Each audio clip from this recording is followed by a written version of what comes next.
cyagihe u Rwanda rwatubihiye, cyagihe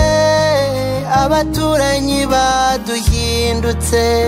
baturebaga nabi bisanishije na shitani, bambaye amakoma biteye amashara, bari bitwaje amahiri, imihoro irabagirana, ibisongo birebire bambariye kutumara, bavuzaga ifirimbi bakavuza induru, ukumva aho wihishe hakubanye hato, twari twatangatanzwe, wari dufite ubwoba, inkotanyi ziri kure, urupfu ruturi imbere, twari twamaze kwakira urupfu, iz'amarere ziratebuka, twongera kubaho, erega turi inkirira hato, ni twebwe urupfu rwariye rukijuta, kurokoka kwacu si impuhwe z'uwaduhigaga, tuzabaho iyakaremye barikamena, kurokoka kwacu si impuhwe z'uwaduhigaga, iyagabye inkotanyi n'ubiri ku ngoma.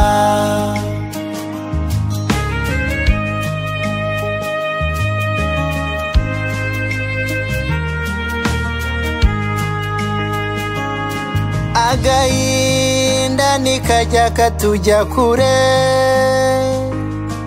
kuko icyuho cy'abacu duhora tukibona, ariko uko ubuzima bwamera kose, turaryama ijoro rigacya amahoro,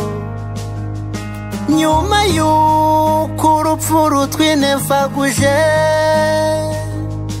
nyuma yo guca muri bwa bubabare,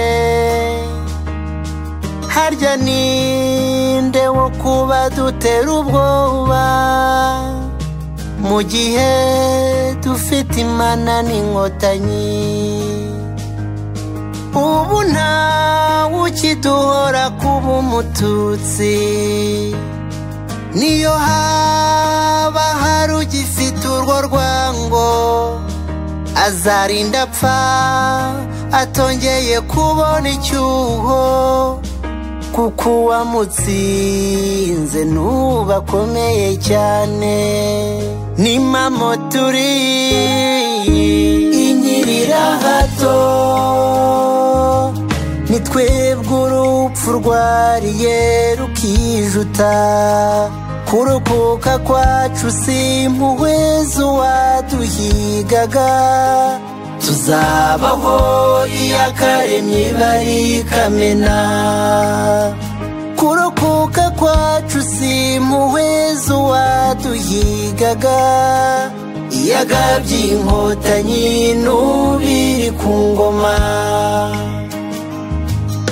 baratwishe bari bazi ko dushize, turi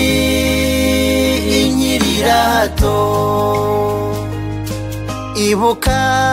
dutemwe ibitsi n'amajosi,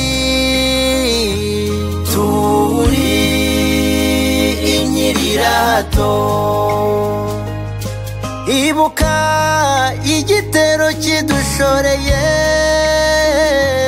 turi inkirira hato,